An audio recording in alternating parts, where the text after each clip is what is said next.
on the call, please raise your hand, but we'll get started with opening remarks. Evening, guys. I've lost my voice. Opening remarks. Well, it was. It felt like a painful game because I didn't think we played well at all. I didn't pass the ball well. And it was a long, obviously, travel day yesterday. It's the second game in the week. I still expect us to play better. So I was really angry at the end. I've got to say, it doesn't feel like a win, and that's the players, and they feel the same.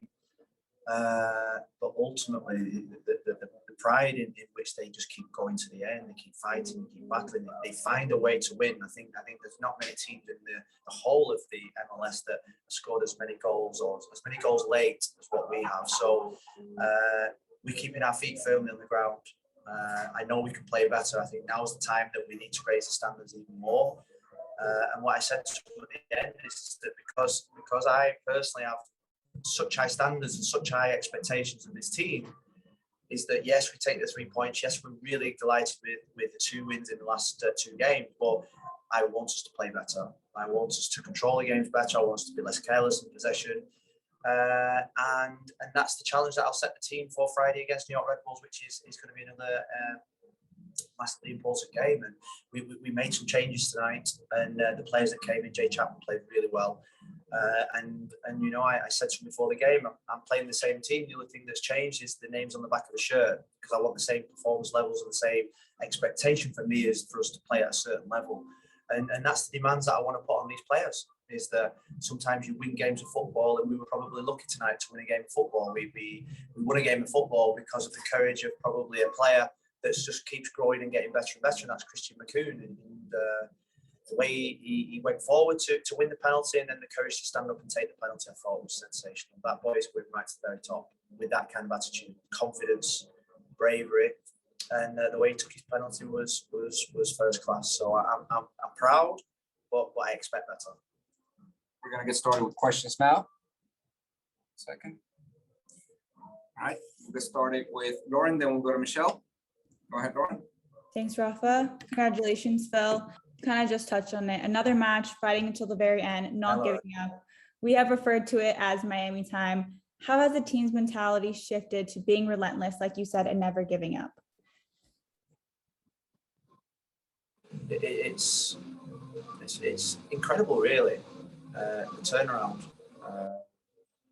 The team that, you know, probably I thought they didn't have that kind of spirit, that kind of fight, to a team that now is enjoying the fight, is enjoying taking punches, enjoying the adversity, is enjoying proving people wrong. And you know, I think victories are always sweeter when you've been written off and proven and criticised.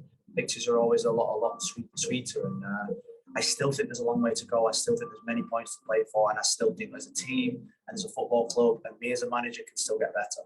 And you know, I have to get better, and so do my players. And then the standards that from the very top, from the ownership, are demanding from me and from the team. Next question, Michelle. Then we'll go to Mike.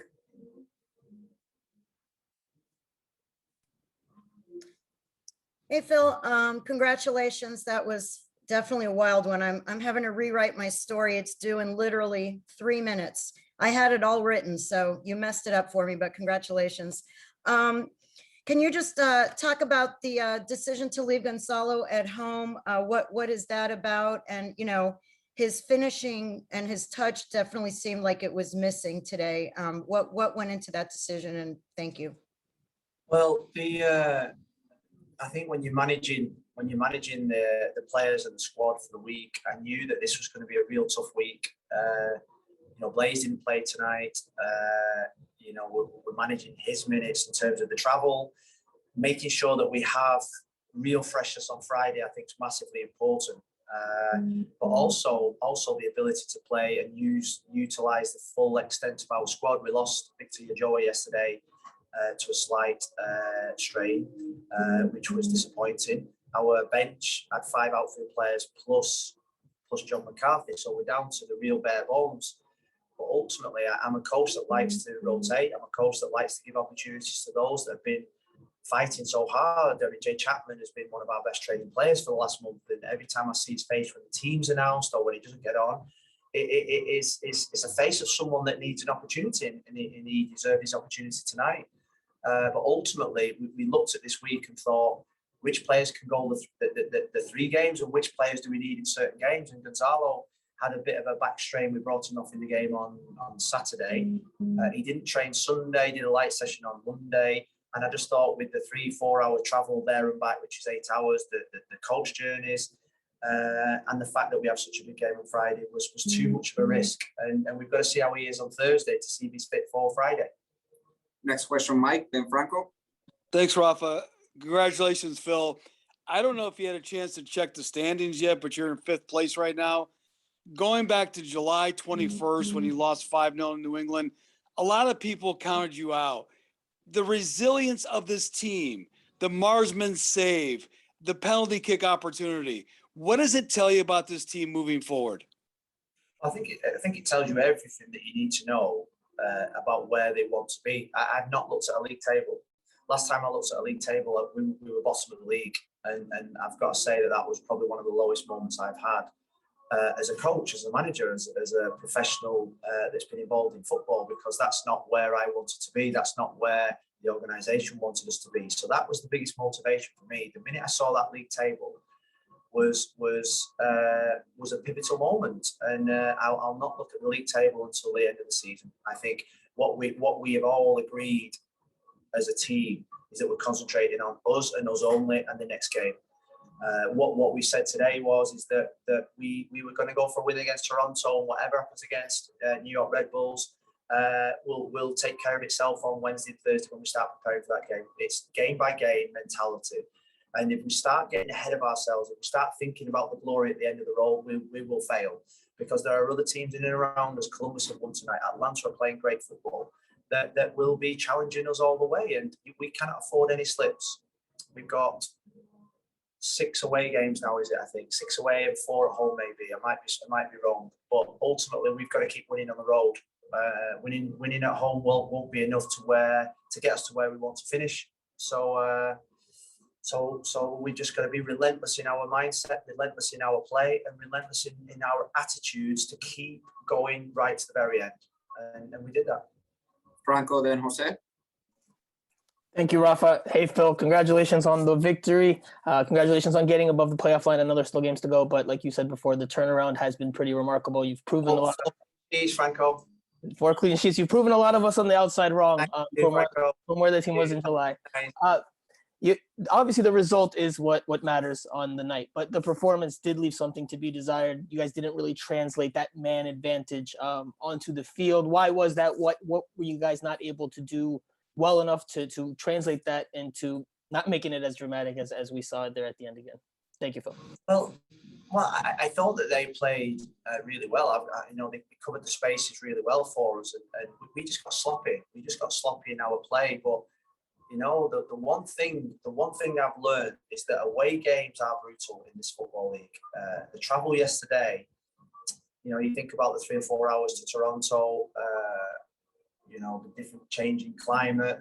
We played on Saturday. Road trips are hard. I remember talking to Kelvin Leardon when we lost away at Montreal, and we had a real sit down. And Kelvin Leardon, who's won championships, said on the road you just got to win. Forget performance. Forget playing fancy football. Sometimes you just got to dig it out and win games of football. And that's what we're doing on the road.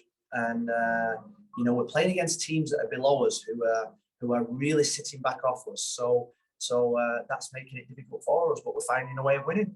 We're changing formation, we're changing personnel, and we're still finding a way of winning, which is really, really important. But we've just got to keep our feet on the ground. Jose, and then last question, Lauren. Thank you, Rafa. Phil, I wanted to ask you about the work that the team is doing offensively. Is there something that you have seen during training sessions that maybe we're not seeing in the games? Because it feels like you're doing a very good job defensively, but at times it feels like offensively there's still room for this team to grow. So I wonder if there's something that you can share about that. Thank you. About defensively, did you say? Offensively. Well, I think before 4 games ago, we were scoring threes but we were conceding goals. We've now got 4 clean sheets on the bounce, and the goals have slightly dried up a little bit. So I think it's now we need to find a happy medium between really, maybe taking a few more risks, having more players in the final third, and in better quality in the final third, and obviously not losing the fact, because clean sheets win you leagues. I've experienced that myself. Clean sheets win you leagues. We keep keeping clean sheets, we will be chasing down the teams above us, and I'm really pleased with that. I just want us to play better in the final third. We're working really hard in our movements, and our players are just going to keep persevering and trusting each other. Last question, Lauren. Last question, Phil, I promise. A question we've all been wanting to know. Can you please tell us about your lucky hat?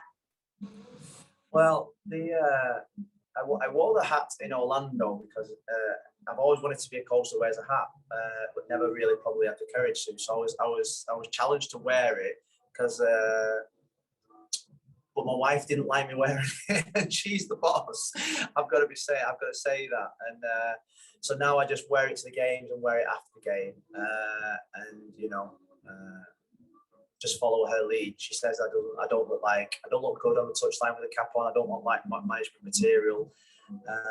So I followed her advice really. And maybe eventually I'll win her over. Miami bring a pink cap out, which I'm sure they have. I'll wear that, but ultimately it's a bit of a superstition now. I'll wear it in the press conferences, but not on the bench. Thank you, Phil. Thanks, guys.